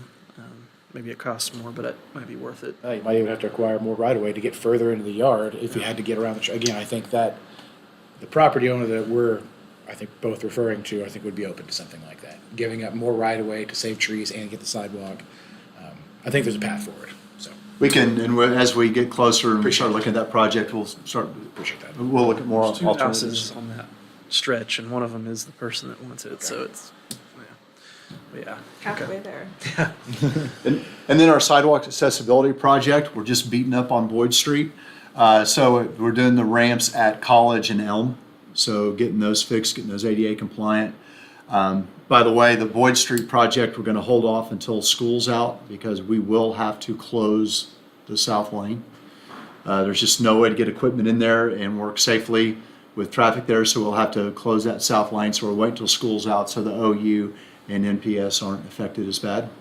So new ramps at Elm and Lindsay, Yeah, or Elm and Boyd? and College. college. And Boyd. Yeah, and Boyd. Okay. Yeah, those are being done. In fact, they're being done. One of them's already completed. One's completed and the other one, we're trying to get them done during this Christmas break so that we can not impact the pedestrian traffic for OU. The citywide project we've already talked about. The downtown area sidewalks was Webster Avenue and Crawford Avenue. We did Webster over here along the side of the city offices, and then we did between Crawford on the east side from the alley north to Gray. There was just that sidewalk is really bad there in front of the Opolis in that area. That's done, that's completed. And sidewalks and trails, we completed on 12th Avenue Northeast, basically on the north side of Rock Creek, and tied them into the sidewalks on the north side. So it was good to get those. Those are already completed. Horizontal saw cut, that'll be coming probably in February to do that work. We're gonna start on Berry at Imhoff and work our way north until we run out of money, and then probably start there the next year. So we're gonna just try to get as far as we can with the funding that we have. And then we had the sidewalks that were requested, that council had requested and added to the budget, about $216,000 of additional sidewalk work. And that was College, Classen Avenue, northwest of Highway 9, the George Avenue on the east side, and then the West Walk Creek Road, little gap on the north side. Appreciate that. So those, we just recently put those out to bid. We got the bids back, and unfortunately, neither bid was filled out properly. We have had to reject the bids, and we'll be re-advertising those. So kind of frustrating. We had a good bid. I will say that we're seeing a lot of increase in costs. In June, sidewalk cost for for putting the concrete down was $60 per square yard. In this bid, it was $75 per square yard from the same contractor. He said it was all material cost. So we've seen a 15% increase in 6 months. Yeah, it seems convenient, in my opinion. It seems like every company can now just say, oh, I'm gonna raise my prices, it's this. We're seeing It's it. inflation. We're seeing it across the board. I think that in the past year we've seen about a 60% construction increase in costs. Yeah. So it's getting pretty. Companies are also like making record profits too right now. Well, and I also think there's a lot of work, so they're not having to sharpen those pencils as much as they used to. Yeah. It's a buyer's market. Yeah, that's true. So, okay. So this is one slide that when I put together really shocked me. I was really proud of it. So, in fact, David's been really active in trying to get funding and get grants through ACOG and ODOT for sidewalk projects. This is what we do for fun. But you can see when you look at the total here, it's $5.8 million worth of new sidewalks. And the first one that we got was the Lindsay Street that's coming out of that transition plan from 12th to 24 Southeast. You can see there it's a $730,000 project. And then we submitted a bundled project of 12th Avenue Northeast and Brooks Street. So the 12th Avenue Northeast is from Robinson to Rock Creek, and that's all along Griffin and Sutton, we're proposing to put in a 10-foot multimodal trail on that side and then complete that little section on the north. So that's going to complete all of that section from, basically you're going to be able to get almost all the way to Tecumseh on sidewalk. Then the Brook Street sidewalk will be north side, south side. Brooks. I think it was the north side. I think we're doing the north side. We're doing one side of Brooks from Wiley One side or the other? to Barry. And that was a request that came up from a citizen. It fit this category really well. The other projects are the Flood Avenue multimodal path from Robinson all the way to Tecumseh on the west side. The multimodal, the Highway 9 multimodal path, basically 2 projects from 48th to 60th. And then from 48th to 60th again. I don't know who put that slide together. How about 60th to 72nd on the second one there? And then we're finished with that, at least, unless we want to go in the future further out. But And I think the ultimate idea would be to take it out further to actually tie into the state park instead of having to try to find your way through. And then the Classen Boulevard, Boyd Street to 12th Avenue Southeast. We actually didn't get bond funding for it, but we're going to be funding that locally. So I put it on this table because it just fit here because we thought it was going to be a bond project. Well, again, you can see the federal share, the local share, and the total share there on each of those projects. Pretty good work, but that's a lot of work to do. Each one of these have to be designed by consultants and go through the ODOT process. So there's a lot of work and time that goes just into these 6 projects. the the Classen Boulevard project, that's on both sides, or sidewalk on both sides? Okay. Yes. And all the way down to where Classen turns into 12th at that intersection? Okay. And you got an item on your council agenda for the 9th, for the last of the 3 easements that we had to acquire for that. So once we have that in hand and filed at the courthouse, we will put a bid package out for construction. Perfect. Okay. You also have an item for all of the easements for the flood multimodal path on the 9th as well. And then, like you said, that one will go all the way up to Tecumseh. And Yes. turn left to 24th. And it will go up to Tecumseh and go over to 24th? Yes. And then it stops there, but then there's Yes. an existing one, at least over to Thedford Drive. Yeah. Yes, and we keep looking at what can we do to get us across I-35. That's one that we keep wanting to try to get done. Unfortunately, the path is on the other side, on the west side of Tecumseh. It's on the north side, and it's on the south side, on the east of I-35. So we'd have to do some work there, but at least it's starting to give us a connection and starting to tie in. And then as development occurs on 24th, they're required to put in the Legacy Trail on the west side, or the east side, excuse me. So it's starting to piece together, and we're getting closer to having that completed out too. And, because when I posted about the flood multimodal project, someone asked about getting from the Healthplex across I-35 to that point, and I told them that, we had done a joint study with the city of Moore on the I-35 corridor, and Tecumseh Bridge and Interchange was identified as being deficient and wouldn't be something we would replace, but it would be replaced at some point, and whenever that happens, I would assume it'd be a new bridge and interchange that has sidewalks on multimodal on both sides and all that stuff. So, That would be, we would request that or make that a requirement. off the top of your head, any idea about when that, based off the study we did, any So far, discussion about that at all? it's kind of gone quiet at ODOT. There's nothing in the 8-year plan that's listed in that corridor study. It's also one of the biggest concerns I've heard about the development of the University North Park area further than what's already developed is, well, it's already bad traffic-wise at Tecumseh and I-35, and what will this do to that? And We agree, and we have a revised traffic impact analysis that's being reviewed for that before it comes back to council. okay, but that's the long-term solution to getting a path over, the connection over the I-35 right there and connecting the Healthplex. I also advised that person they could go from the Healthplex south down 36 to Rock Creek and go across there. Yep. And it's continuous from that point all the way to the far east side, basically. Yeah, so you can connect all the way to the southeast side of town from there once we get James Garner completed and Yeah. we get the Legacy Trail put back in. And we'll have the crossing there on James Garner over Robinson, where you'll have the Legacy Trail crossing there too. So it'll be a lot safer condition than we have today. Yeah, okay. I just kind of want to mention a few of our capital improvement program bond projects that we have out there that are either ongoing or that are coming up in the next year.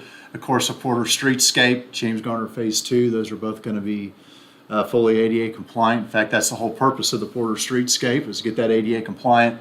And I just discussed the James Garner Phase 2. And then within the next year, we'll have the Gray Street two-way conversion, which we're going to be fixing sidewalks and making sure they're ADA compliant. James Garner Phase 3. Same thing, we'll be making sure everything's ADA compliant through that corridor. And then Jenkins Avenue, which will have a 10-foot multimodal path on one side and 8-foot sidewalk on the other, so effectively both sides. So a lot of work coming up that's going to be adding sidewalks to corridors that currently don't have them. So now the comprehensive transportation plan, I think we kind of base a lot of stuff on it here. It was completed in May 2014. And in that, there were a couple different items. It created a bicyclist and pedestrian facilities master plan. It had some specific project recommendations, and we do look at that list too when we're looking at larger projects. But probably more pertinent to this discussion is the sidewalk completion plan. And it actually mapped sidewalk gaps. And then it kind of showed them as committed, high priority, or developer driven, or uncommitted. And this is a 36 by 48 map that we have on our wall, and we all go to it consistently. But this is the map that was produced back then. The purple would be developer driven. The red is not committed, meaning there was no funding or source for it at the time. Black was committed, and then the green were the high priority. So that's just kind of, it's really hard to see there, and I apologize, but that was what was in the initial plan. And where you see the wider purple lines now, which is even harder to see, I apologize again, those are completed. Those are ones that we've taken off that list since 2014. When we started going through and taking them off and looking at it, I was really shocked at how much we were able to complete since that time frame. But we've gone through, we've worked with our GIS department, and we've updated it. So if there's a project that's on the large project list that's a gap or something that we think has significant damage, we don't think it's a usable sidewalk, we've updated it here. And now black is what you see is committed. And we've also been able to add a lot of areas that weren't committed prior to being committed. And most of those are through the 2019 bond program. So we do have a sidewalk gap map that we're watching that we always look at this map and can we do something to get these done. So I know that you had some concern about ADA gaps. I just kind of wanted to get us to this point so you knew how we do things, and then we can start trying to address your thoughts or concerns. Councilmember Grant? To my left of the OU, what is that green, or is that black? I think it was green on the previous two slides, which means high priority, right? Yes. Campus Corner, that's Boyd, isn't it? Right next to the OU logo. Yeah. That's Boyd. I think that's basically the project that we're trying to work on now. The bottom line is black on that because it's Because one side committed, is done. because we've committed Yeah. that work. Yeah. So now we've got that shown as committed instead of high priority because it's now being worked on and it's a project that's funded and we're moving forward with it. Thanks. And I'd be happy to share these maps. I could get them to the city clerk's office to get to you. That'd be great. If you'd like to have those, because I know they're I was concerned about it and I was hoping that maybe when we got it on the big screen, it would make a little more sense, but it doesn't really play out very well on a slide. So the Cedar Lane down there, where it's in the plan, but we don't have any funding or anything to build a street there to Right. extend it, and the development on that corner of Jenkins and Highway 9, they had talked about doing that in their recent plan. It's not in there, I noticed. So, but I know that part of the trails plan is, even if there's not a street there, we could have a multimodal path that goes over to Jenkins and then goes up Jenkins, I guess, and connects to where the weather center is and everything. We could look at that as options. And then I mentioned before, when I proposed those list of projects last budget, on Jenkins from Congress up to Constitution. That's the only gap that's missing on that side of the street anyway, all the way down to Highway 9. And I think you or somebody on staff mentioned that that might be addressed with the Jenkins project, that the sidewalk might actually go all the way down to Congress. Yeah, we're not gonna go, we're challenged right now at this point with funding on that project with the increased costs. We don't feel that we can add that to this project. That would be a future project. We did look at if there were some savings that we could take and put over towards that. We feel that right now that because we got so many bond projects and with the funding issues that we're having, we'd rather take any savings that we have and put that back into the bond program rather than extending projects right now. We just think that that's the more prudent use of the bond funding.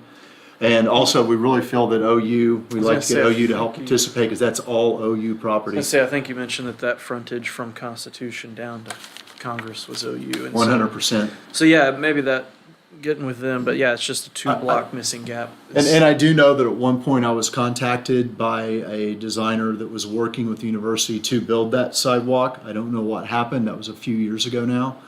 But the university was looking at it at one point. Okay.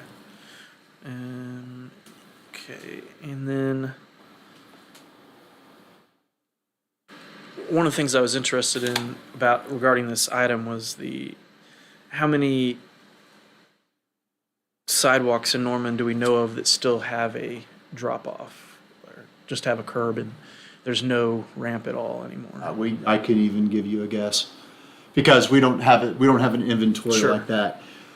We did look into what it would Wasn't sure if cost. we did have an inventory. No, but we okay. do not. We did look into IMS, who does our street ranking for us. We contacted them. They do a similar product for sidewalks, and they quoted us $150,000 a year for 5 years to cover Norman, and that's about 3 or 4 times the cost of what it is to do the streets. And we went, no, thank you. What is it? It would just tell us. They would go out, they would actually go out and they would do, basically using LiDAR, they would go out and they'd be able to tell us where every trip hazard was, they'd be able to tell us every ramp, the cross slope. They'd be able to give us a full citywide picture of what is not in ADA compliance.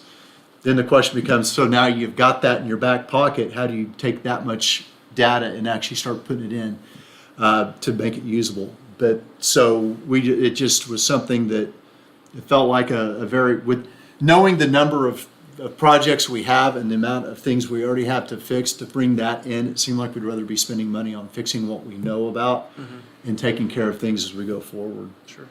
Yeah, I could see the value in that at some point for sure, potentially. But I agree, fixing what we already know is helpful. Yeah, but with the backlog of what we have, and we Yeah. have, probably $5 million worth of projects sitting on a list, I'd rather spend any money we have fixing that list rather than finding more problems. Because project costs are going to continue to go up, and maybe design costs won't escalate at the Yeah. same rate, and so, yeah. Well, and like I said, I've just over the past 10, 15 years, it's noticeable the progress I think we've made on converting all the sidewalk ends to ramps instead of curbs. And like I said, that one at Flood and Boyd is one of the only ones I can think of off the top of my head. There's others, but that's the main one I hear about all the time. But yeah, I wasn't sure if we had an inventory of those, and if we had we've completed 90% of them, we've got 30 of them left or something like that. About the closest thing we'd have is what we have from the ADA transition plan, that was those 20 intersections. And they told us if there was a problem, if there's a ramp missing, or if we needed to put a ramp in. But yeah, any project that we do now, we always look at it as a complete street. We make sure that we're addressing pedestrians. We make sure it's ADA compliant. And there have been some projects where people wanted to do some stuff, and I said, we're not going to walk away ADA compliant. I don't want to. Let's not even do that right now. Yeah. Okay. Any comments, questions? I just have one last Councilor one, Grant? because you started the slideshow with that example of the OG&E sidewalk tear-up. Is there actually a process for these folks whenever they do take out sidewalk? Like, I just remember complaints about, even a developer off of Boyd making the sidewalk inaccessible, and that's actually a fine because they didn't get permission to Yeah. do the permit to close it down. So I'm curious about that particular example. Absolutely. So we do have a right-of-way permitting process. And even utilities are supposed to be getting that permit, but we don't charge franchise utilities. So they should be coming and getting a permit. Now, we understand if it's an emergency and they got to fix a gas line, we don't expect you to come get a permit, but we wish they would turn around and come back to us. A lot of the utilities don't bother with getting the permit at all. Any contractor doing work in the right-of-way is supposed to come and get a right-of-way permit. So if they're doing a sewer connection that they got to get out into the roadway or block a sidewalk, they're supposed to come in and get a right-of-way permit. And then if it's not a developer, we actually assign a cost for closing that section of sidewalk or that section of roadway, and they have to pay that, and they say we can do it in 2 weeks, and if they go to 4 weeks, then we can charge them again for that. We don't get a lot of compliance with it, and we're trying to do better with that, and we're trying to, when we see people, make sure they know. Everyone thinks they can just kind of go out there and just tear up public infrastructure. And part of the reason for it isn't just that we want to collect fees, but because we want to make sure it's restored properly. If we don't know about it, they can go out there and pour a 2-inch, patch over a roadway, and we wind up fixing it later when it breaks. And we have standards for how to fix those things. So yes, there is a process. It just isn't followed, and we're having a lot of Compliance issues. a lot of compliance with that. And it's amazing that we have people who will just come in and they start building a home on an existing lot. They tear out the sidewalk, and then we go, "You can't do that." And they go, "Yeah, we can." No. And then it becomes a battle to get that sidewalk placed back, especially in the core area. We have a lot more issues with that. So with that example, did they go back and fix that section? They did, and as soon as we contacted them, they said, "Oh yeah, we're going to get our crew out there to fix it," and I think they fixed it fairly quickly, but it took us reaching back out to them and saying, "You guys left a mess that we need to have repaired." So it's complaint driven still. Yes. Yeah. There's just no way. We don't have staff to drive all of our miles and look for issues on sidewalks, and we've advocated for a right-of-way coordinator that would help track these things, be able to watch and maybe be out doing more movement through town to look for issues and concerns. And when we get that citizen complaint that, OEC just cut all the way across my driveway and didn't fix it, and that we would have somebody who could address that better. Right now, we have multiple people and they kind of tag team who has the time to deal with it. But right-of-way is becoming harder and harder to address, especially since we're adding AT&T fiber and OEC fiber, and we're adding stuff into our right-of-way all the time and making it more complicated. And I was going to ask, what does the right-of-way coordinator cost? Is I that a position like $50K a year, $60? I think that last year when we were looking at it, we thought based on similar type, it would be in the $70,000 range maybe, and there's across a range. I actually did a budget request last year that I was probably going to try to resubmit this year. But then you've got all the setup costs of computers and phones, and there's other things you have to get along with that. Okay. Probably the last thing I want to mention was on our walking tour of West Lindsay, we noticed that the corner of the northwest corner of Lindsay and Berry, quite the desire path is developed. There's a sidewalk, but people are taking the straightest line as they do. And so we noticed that, and we talked a lot about the number of driveways, of course. I know staff spent a lot of time trying to address that with the project, and I think we got a net zero. Like we we took got ours one. out, but then we allowed a new one with the plasma center. So it was like, but we noticed along the sidewalk, along the corridor, there were these panels in the sidewalk that had, I hadn't really seen them before, but they had, I don't know where you could put hooks and pull the panel up out of the ground, and we assumed it had to do with utilities, but That's the underground. That's the cost of going underground with utilities. Is you have to have places like that, and they typically wind up falling right where your sidewalk has to be. right. On that project, we actually spent it was like $1.5 million building a duct bank for all of them to go in, and then they came through and charged us to do all the work on top. But yeah, that's what those were for in most cases. And then you have to have the sweeps that come out of it to get to the boxes to bring it all back up above ground and make your connections. But they're supposed to be ADA compliant. That's what we were wondering, because they look like definitely somebody's wheel could get stuck in them, in the little grooves where the hooks would go, I guess. So Yeah. we weren't sure, so we just noted that down. In the design, they were ADA compliant. So maybe that's, even though it's a new street, or, you know, is it fully ADA compliant? And we assume it is, but It was inspected by FHWA. And there were some corrections we had to make. The truncated domes didn't go all the way across, and we had to repair those in some locations, and there were some issues with how we had ended some of those. So there were some areas that we had to do some, but they did not identify that as an issue in their ADA okay. walkthrough.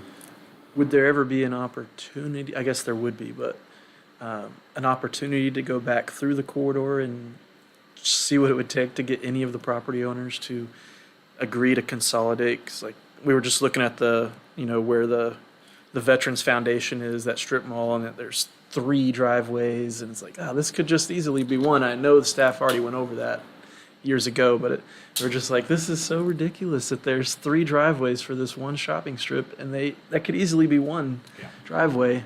Driveways are like gold. I know, You it's, do not give them up for any reason. We took that project, we had meetings, we had one with all the property owners, then we went quarter mile by quarter mile, and then we went down the corridor meeting with each one. We only had 2 property owners agree to get rid of one, and one during construction said, my site won't work if you don't give it back, and we had to put it back in. I do not know that we'd have any more luck or success doing it today. I know exactly what you're talking about. We said the same things. I think that if it wasn't for the center median on that project, I think that roadway would be very hard to deal with and very hard to get up and down. yeah. But we worked that, we've never had that big of a concerted effort in one location to try to do that. We even noted that Bethel has 4 of them, Yeah. and they're just one frontage, and it's like, really, does it need to have 4? I mean, in that corridor, we also, we teamed up with IQC. And we also wound up bringing in a consultant, Gateway Consulting out of Dallas. And we offered to pay for consulting to show them how they could bring the buildings forward and put the parking in the back and get rid of driveways. And out of that entire corridor, we had one property owner take us up on it, and he looked at it and went, well, if everybody else isn't doing it. And that was the end of it. So we spent more time and effort on that corridor trying to really change the look and the feel of that corridor, and we really just didn't have any success with the property owners. That's I mean, kind of, Yeah. go for it. I was just gonna say, it is much better than it was before, especially having continuous ADA compliant sidewalks on both sides. And as David showed us a year or so ago about how, 50% reduction in traffic accidents thanks to the median. But when we were walking the corridor, we did notice that it was not particularly a friendly place to be walking, even though there is a sidewalk. There's just a little strip between you and the street, and the traffic definitely. One of the downsides of the new Lindsay Street is that it being a 4-lane with very wide lanes is that traffic seems to be moving quite faster. And so when you're on the sidewalk, it's like cars are zooming past you. It was very loud, and not a lot of shade, of course, not yet until the trees get bigger. But that's just what we kind of observed, was that this was not a very not very pedestrian, even though there is a sidewalk. The surroundings made it, with all the different driveway gaps you had to cross and the high-speed traffic right next to you. It was kind of like, I don't know if I'd want to walk up and down here every day, But like I said, better than it was before, for sure. But Well, I think that just the way that the buildings are, yeah, everything is way back off of, there's so much underutilized space that we Yeah. noted to behind stuff, but that's just something we observed about how we could have new sidewalks and new everything, and it still might not be real pedestrian or ADA friendly based off of other factors like a bunch of driveways or high speed. If you remember, the best stretch of that whole trip was the one spot where the building is right up against the road and where the trees are right up against Yeah. the road. It's just that one little section. It's like two buildings right there. But what I was going to say about bringing the buildings forward and moving all the parking in the back, I mean, that is what's going to make it a pedestrian-friendly corridor. And I would be in 100% support of putting a developer incentive package behind something like that, because I have a feeling that the reason nobody took us up on it is because, well, we're going to do this at our cost. If no one else is going to do it, how do I justify that? But if we basically put a package forward to say, hey, everybody's going to do this kind of maybe at the same time, but everybody's going to get the same benefit, you might see We'll some pay movement you on 10 that. grand to let us close that driveway. Cash. I think that's money well spent, especially as we try to reimagine Lindsay Street corridor and making it the gateway of the university that it should be. I mean, it's not going to get there the way it's designed right now. You know, the Dan Burden and Oh, yeah. coming to town, and Oh, yeah. while we didn't agree with everything he put in there, we thought that one of the great things that came out of it was the walkable street and the center median. I think that I mean, we totally as a staff supported both those ideas and went forward with them, as well as, you know, we put in the mid-block crossings. Yeah, those are that huge. that when we see the right development and the right number of pedestrians, we can convert those to, and, you know, we designed those where you're facing traffic. We did all the things with the refuge island and Yeah. all the things you're supposed to do there. Well, that's another thing we've determined, not to get off on a tangent here, but on that walk is that Lindsay Street blocks are actually 4 times the size of Main Street blocks. The Main Street blocks are about 400 feet long, and the Lindsay Street blocks are close to 1,600 feet long. And so those mid-block crossings are just, I mean, they're critical for that reason alone, so. Yeah, and we agreed, and we were happy to put that in as part of the design, so in the future, we weren't out there trying to back engineer it. Appreciate that. Yeah. Okay. Anything else all I have. regarding that part? Councilmember Nash, anything? Yeah, those medians are awful.